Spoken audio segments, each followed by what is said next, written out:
This is the Bema Podcast with Marty Solomon. I'm his co-host, Brent Billings. Today we begin our journey to understanding the historical record of the United Kingdom of Israel by taking a look at the two sources comprising this biblical narrative. Yeah, this is a, I don't know what you would call this. This is a big part of our study. This is a huge deal. This is probably, there's so many great things we talk about. But this particular study really opened up a huge portion of the Bible to me that I did not find accessible previously. Yeah, this was, it was the same way for me. I remember I was pretty late into my study of the scriptures. I was towards the end or probably even post-Bible college before I really had a grasp on what was happening in this portion of biblical history. And I don't know how many people are like me, but when I read this portion, I get into 1st, 2nd Samuel, 1st, 2nd Kings, 1st, 2nd Chronicles, everything just starts to swirl, and I have a hard time staying engaged. I have a very hard time keeping track of everything that's going on. There is a lot going on in that historical record, and when I finally understood why it seemed so confusing to me, it really, really helped. So, we're gonna talk a little about that today. But before we do, it would behoove us and be very fitting for this podcast if we did some review. So we have a presentation for you. You can find that, our typical PDF. And we're going to start on that first slide there, just kind of walking through a review to help set up where we're going to be in our story. So you can see there, obviously, our review of Genesis. In the green, it's a setup to the narrative. We have a large narrative that God's telling, and God's going to set it up with a preface and an introduction. That preface, chapters 1 through 11, is going to be really describing who he is and what his world is like and the nature of all of those things and how they all work together. And then we get to apply that. We get to actually see that applied in a family, the family of God, people like Avram, Yitzhak, Yaakov, Yosef. These are people in that patriarchal family of God. This sets up the narrative, like the big narrative, the big idea is that God's telling a tale of two kingdoms of empire and shalom, two narratives that are always at war with each other, always pushing and jockeying for position, always calling for our attention. One narrative of self-preservation and another narrative of self-sacrifice. And whether we see it in the Old Testament or on through the prophets or into the days of Jesus or on even through the end of the New Testament, this is going to be the nature of this narrative is empire and shalom battling for position, the order of life, the order of death, and how those things interact. So that narrative really begins in Exodus, where God rescues his people out of empire. He rescues them out of Egypt in the story of the Passover. He takes them to Mount Sinai, where he marries them, invites them into a unique covenant relationship, and the whole rest of Exodus is going to be about building this tabernacle. And the tabernacle is going to be it's going to be a honeymoon suite, if we think of it as wedding. If we really examine the literature and analyze the literary aspects of the story, it's going to kind of be a retelling of Genesis 1 through 3. And then functionally in the narrative, it's going to be the place where the priests work. And that's important because why, Brent? Because we are a kingdom of priests. That's right. Exodus 19, right before they started building a tabernacle, God said, if you'll marry me, essentially. He didn't say that, but that was the gist. If you'll enter into this covenant relationship with me, you will be for me a kingdom of priests and a holy nation. And that raises a question because I don't necessarily know a whole lot about what God's priests are going to look like. So God gives them the book of Leviticus, and he says, listen, we got a tent that we just built, and you're going to be able to physically watch priests do their job and learn from them as they physically do their job in front of you. But then you can also have this record of Leviticus, and Leviticus is going to talk about atonement. It's going to make sure that before we go anywhere, we know that we are right and we are okay with God. It's going to talk about what we call the priest sandwich, 2 sections of priesthood, and in the middle, like chapters and chapters of how to live, how to eat, how to dress, how to farm your fields, how to order your sexuality, how to do all these things because God's calling us to be priests. So there's kind of these bookends. There's a section of here's what a priest wears, here's what a priest does, here's how a priest can marry, here's all of that. And then on the back end, here's what to do when a priest screws up, and here's how to make a priest right. And in the middle, all those laws, because we're called to be a kingdom of priests. After that, God tells us how to party, ordains the party, commands the party, demands the party. And and then God tells them how to take care of the oppressed. This is what it means to be a priest. That leads into their honeymoon period, because now they have to go learn who the spouse is. They've said yes to the wedding proposal. They've consummated the marriage, but now they have to get to know one another. And so God leads them out to the desert where they get to experience this new relationship. And that wrapped up Torah. I mean, that was the story of, what was the big word we used to describe Torah, Brent? Partners. Partners. God's looking for partners. And that really described the partnership. I didn't really mention Deuteronomy, I guess. Kind of flew right over that one, huh? Deuteronomy, the call to remember. I was wondering how we got there. I was like, whoa. Yeah. Although I was a little distracted. I was thinking how we can carry out this sandwich analogy in Leviticus. Oh. So the atonement is like your place setting. And then the priest section is obviously the bread. The live is the meat. Okay. And the party is the drink. Oh. And then the oppressed part is where you invite someone else to eat the meal with you. Now, see, that was worth the distraction right there. I hope people are taking notes. That's not even on the presentation, but I'll let you make a little diagram of that. It's a whole new way to think about it. Oh, my goodness gracious. Fantastic. So Deuteronomy is this call to remember that whole journey, remember where we've come from, remember that we had humble beginnings, and that means that if we can remember that, we're gonna see, we're gonna notice, and we're gonna take care of people that have similar experiences, that are stuck in similar circumstances. And so that was the partnership. That's Torah. After that, we've been walking through some of the initial books that follow Torah, Joshua and Judges and Ruth. Joshua ends up being the story of conquest, but it's bigger than that. It's really functionally in the narrative. The story of Joshua is about God putting his people at the crossroads of the earth. He wants his people in the middle of the action. There is a world that is falling apart. There is a world that needs to be put back together. There is an oppressive, abusive world that God is trying to redeem, and he's not going to do that if his partner is sitting over in the corner hiding. He's got to get his partner right in the middle of the mix. And so he puts them in the crossroads of the earth. And when they get there, we read through the narrative of Judges, and we see not a sin cycle, but a what, Brent? A redemption cycle. Darn tootin'. We see a redemption cycle. We see God's people continually being pursued by this God, a God who doesn't give up on him, even though time and time again they might turn their back, they might struggle with idolatry, they might even do some of the same things. God says, I realize you're trying to figure out what this partner looks like. I realize it's not easy to live at the crossroads of the earth. I'm going to send you a deliverer. I'm going to send you a rescuer. I'm going to pull you out of your muck and your mire and your ruin, and I'm going to rescue you. And so we do see sin. Sin is definitely a part of the cycle, but I don't think sin has to define the cycle. And so we called it a redemption cycle.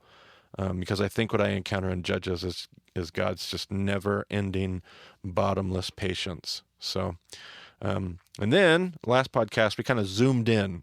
We kind of hit pause on the large meta-narrative, and we zoomed into the book of Ruth, this love story about a Moabitess and people that are righteous, and just a big story of, in the midst of the Judges story, a bunch of people that are trying to do it correctly. And so that's the book of Ruth. And that leads us into where we're going to pick up today. We have to zoom back out to the meta-narrative and hit unpause and kind of get back where we left off. Now, we had left off in our last two podcasts talking about David, talking about Shaul. We talked about how Shaul is a donkey herder. We talked about David being a shepherd. We talked about David and Goliath, and we've spent a couple podcasts there. But that whole story is happening in the context of a section of Scripture that, as we pointed out, is pretty tricky. It's the section that we call Samuel, Kings, and Chronicles.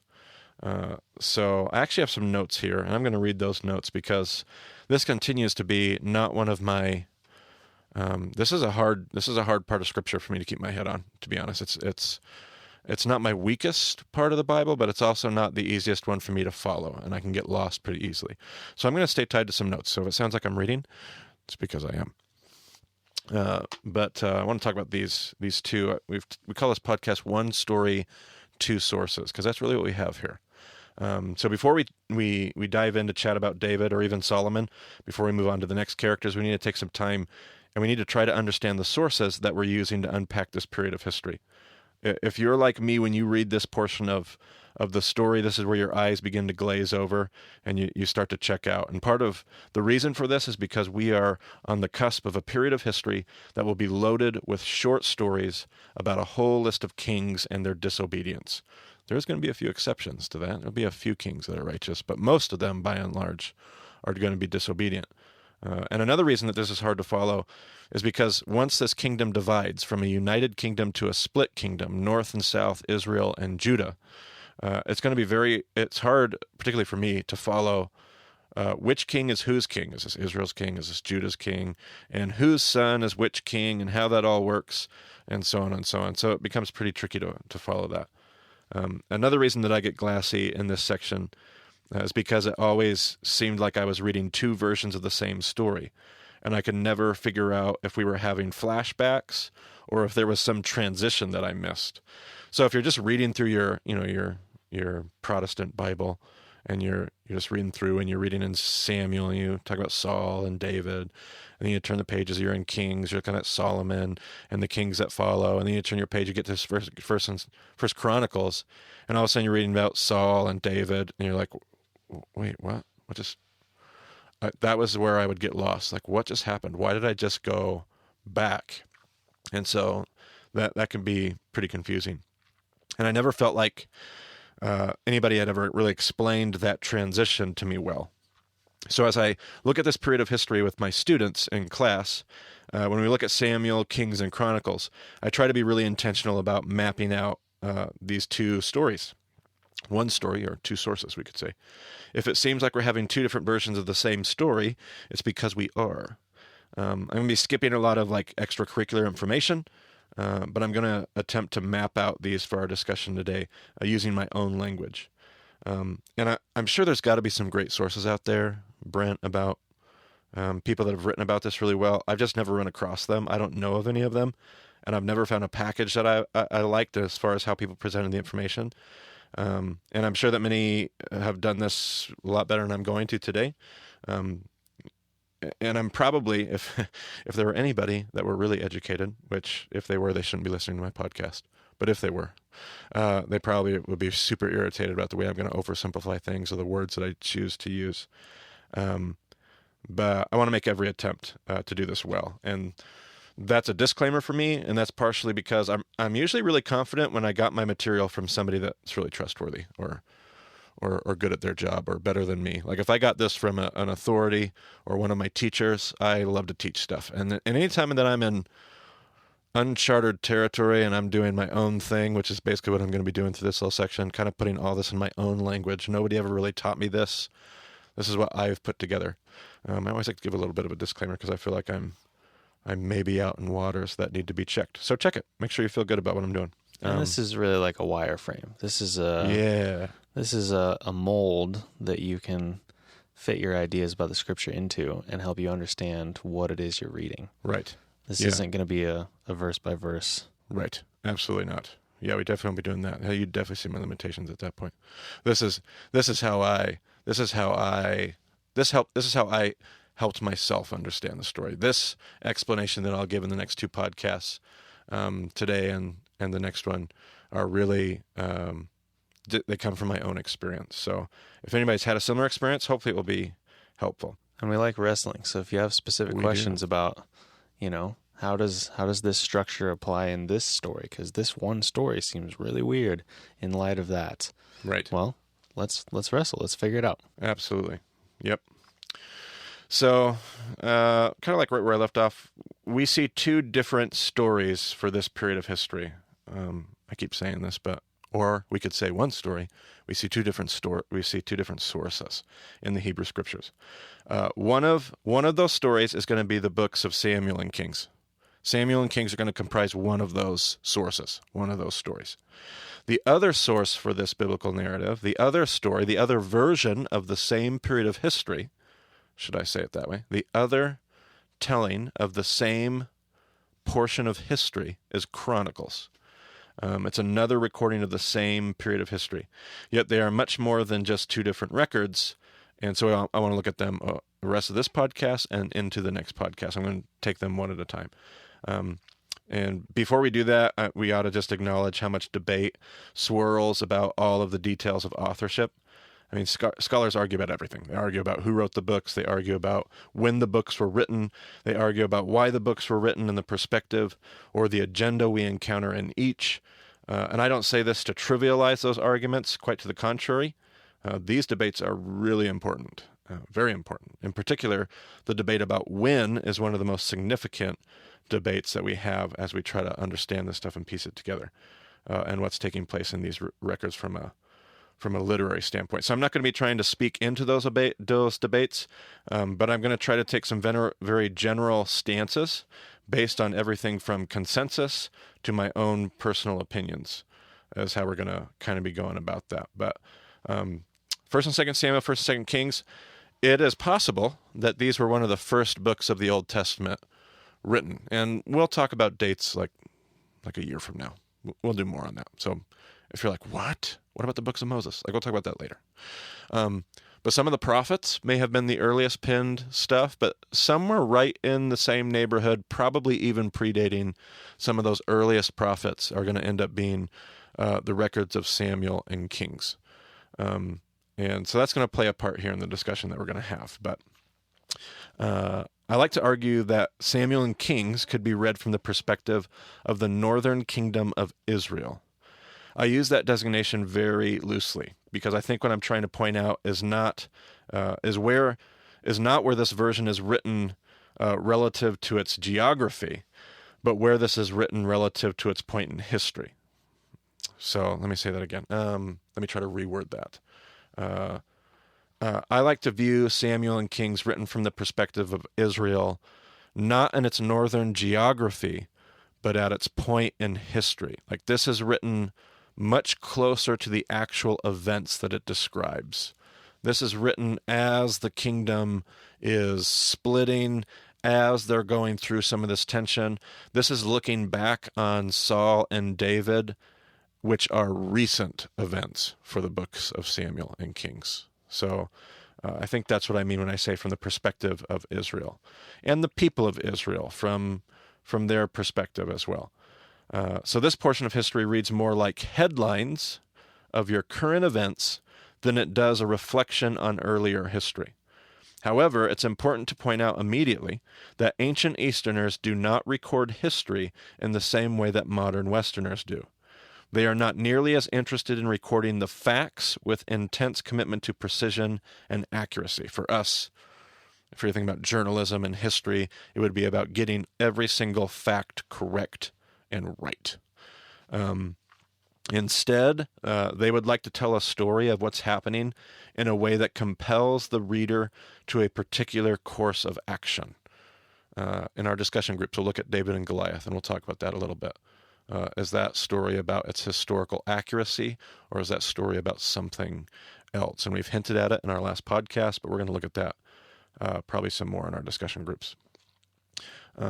So they're not nearly as concerned as recording accurate details as they are telling the accurate details in a way that stirs us and moves us. For the ancient Jew, history is prophetic. And by prophetic, we are not referring to future telling. Biblical prophets didn't tell the future. Biblical prophets were a mouthpiece for God to use for the current day. So when a Jewish historian told ancient Old Testament history, they're trying to send a message in the way that they tell the history.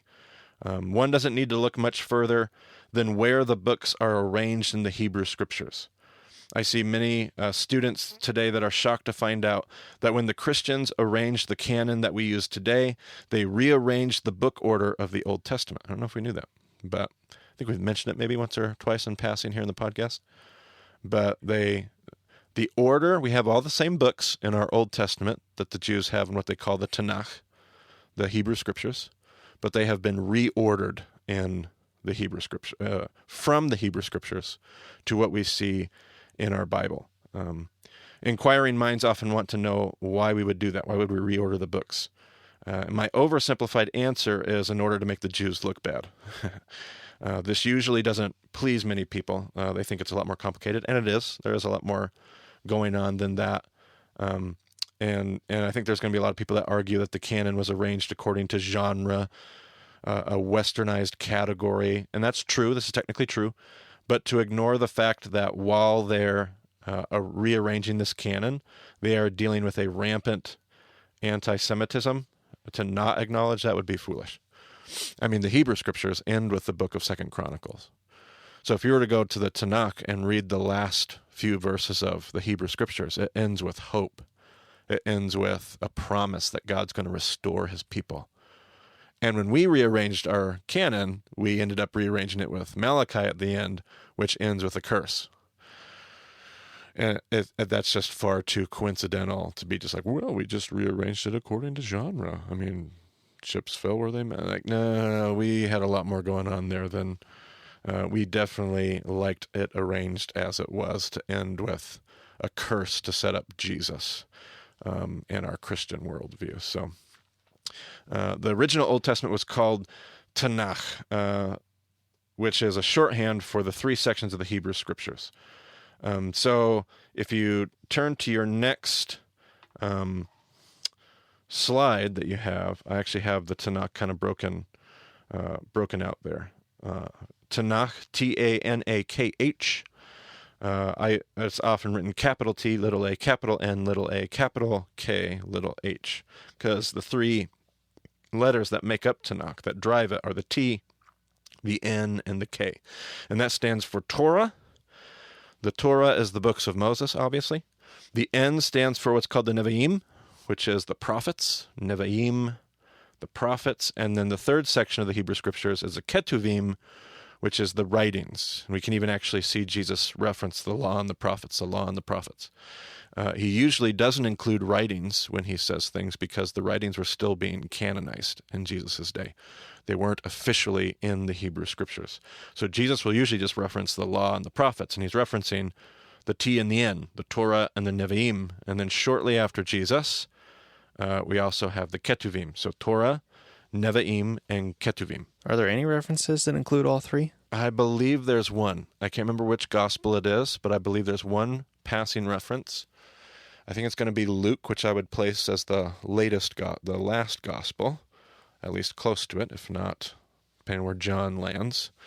And that might make a little bit more sense. But yeah, so that's there. Now, if you go to the next slide, you'll see how that breaks down. I've even kept the books in their order as you look at that. So Torah, Genesis, Exodus, Leviticus, Numbers, Deuteronomy, Nevi'im, it's different than you're used to. So if you look at how their prophets work, you're going to notice, and this is kind of my whole point for doing this, notice what they would call a prophet: Joshua, Judges, Samuel, Kings. Now, the rest of that list, we're going to be like, well, of course those are prophets, obviously, duh. It's interesting, if you look at the Ketuvim, which are the writings, you're going to notice some things in there that we would typically call prophets, like Daniel. But Daniel's not a prophet in the Hebrew scriptures. It's a writing. It's going to be interesting. We'll talk about that much later. But Chronicles, notice where Chronicles lands, the last book of the Hebrew scriptures in the writings. We'll get to that in just a moment. But notice where Samuel and Kings are. Notice where Joshua and Judges are. Joshua, Judges, Samuel, Kings. These are historical books, but they're prophets in the Hebrew scriptures. What that means is that the Hebrew reader sees history as prophetic. History isn't just about the accurate details of what happened. History for them is God trying to tell us something about what happened before. There's a message to be heard in the history. See, this is why we went through Joshua a few podcasts ago, and I wrestled with the genre. Is this a conquest genre? A conquest narrative, conquest myth being used in order to communicate a bigger, wider message. Part of the reason that I lean that way is because Joshua, viewed from a Hebrew perspective, is a prophet. It's prophetic. It's not just Western history. It's bigger than that. There's a message in Joshua that we're supposed to hear. And so that's how they view history. I'm going to jump back to my notes here. So the whole reason that we're on this rabbit trail is to make the point that the history of Samuel Kings is found in the Nevi'im, the prophets. History is prophetic. So while I describe this section of history as being headlines from Israel, I do not mean this in a cold, detached, anchorman delivering the facts of an event kind of way. Their reporting is much different than ours. So to summarize, I like to refer to Samuel and Kings as the agenda-driven headlines from Israel. In fact, I think if you go to your next slide, you'll notice that I've we've taken Samuel and Kings, we've grouped them together. We've taken 1st and 2nd Chronicles, and we've grouped them separately. Now, both of these sources are going to tell the same period of history. They're going to talk about Saul, David, Solomon, and the kings. So 2 different sources, all covering the same portion of history. Do you think our graphic makes sense, Brent? I think so. Okay, fantastic. Hopefully if our listeners have that pulled up, they're going, okay, I see. Now, one point of clarification, though. So in the Hebrew Scriptures, Samuel is a single book, right? Yes. They're not broken out. Correct. There's discussion about whether or not they would have appeared in 2 volumes, but it's considered one work. Correct. Samuel, Kings, Chronicles. Now, I believe Chronicles is considered now I'd have to go back and check. I'd actually have to pull out my Tanakh, which is no longer sitting right next to me. It used to be. But it's downstairs now. Downstairs for all of our listeners, in case they... We're up in the cloud. We're up in the cloud. We keep our podcast in the cloud. Right. I like that. So we have these 2 stories, and hopefully you can tell by the grouping. If you go to the next slide, it's going to get a little easier. So go to the next slide. And you're going to see all of a sudden I just grouped. That's from Israel's perspective. Samuel and Kings is going to be from Israel's perspective. And I like to call it agenda-driven headlines. Okay, so let me talk about Chronicles, and we'll wrap up this conversation for the day. In contrast to Samuel and Kings, Chronicles is written from the perspective of Judah. Now, again, I use this term loosely. I'm not referencing time. I am referencing time, not geography. So I'm not saying that the story was told in the north and this story was told in the south. But the perspective of the north back around, 11, 12, 900 to 1000 AD, possibly 800. I keep saying this wrong. BC, thank you very much. Somewhere 800, 900, possibly 1000 BC when that's penned. Judah, written much, much later. Remember where it ended up. In fact, you can jump back a couple slides if you need to. Remember where Chronicles ended up. It was the last book of the Hebrew Scriptures. It's in the writings. It's written much, much later. At the very least, Samuel and Kings is written to give the impression of earlier authorship. There's a big gap in when these 2 stories are written. And later, we're not talking 1000 AD later. Right. No, we are not. We're talking... still BC. We're still going to be talking BC, although it may be a whole lot more uncomfortable than people may have assumed. Chronicles may be penned somewhere in the 4th, 5th centuries BC. So we are talking 300 to 400 to 500 years separating these records, maybe even more, depending on who you're talking to.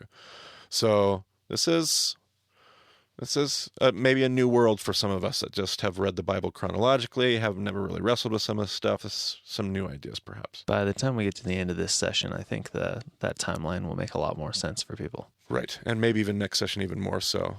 And then, not podcast, you mean session. Yes, session. At the end of this session, we're going to have a big, long discussion about that, and it will definitely be worth your time, I believe. Yeah, we'll hopefully set a good stage in the next 2 episodes, but by the end of session 2, yes, this whole timeline will make a lot more sense. Absolutely. At least it did for me. Absolutely. I hope so. If I'm worth my soap as a teacher, it'd be great. So this also affects the way that Chronicles reads. I teach my students that if Samuel and Kings is supposed to read as headlines, then Chronicles is written more like a documentary. Imagine you were comparing the headlines. Let's take like the Vietnam War as our example. And I need to find a new example because the Vietnam War we're far enough away from that now with college students. We're starting to get more and more detached from that. But for now, we'll go ahead and use that. If you were to take the Vietnam War, imagine what it would have been like to have read the newspaper headlines from the Vietnam War era. You would have definitely read about the war. Would they have been accurate? Sure. Yeah, of course, right? It would have been accurate to headlines. Now imagine if you jump on Netflix, grab a documentary that was made within the last decade about the Vietnam War. Is it going to be accurate? Absolutely. Absolutely. However, time that separates those two events has a huge effect on what you're going to see and how they're going to tell that history. Correct, Brent?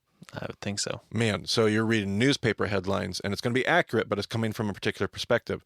You watch a documentary, and now time has given you all kinds of historical perspective that allows you to see things completely, maybe not completely differently, but definitely with a new set of lenses on. And so Samuel and Kings is more like the headlines, the agenda-driven headlines of the story. And Chronicles, written centuries later, is looking back on that same story, but now shaped with history and perspective, with hindsight. They're telling that story in a new way.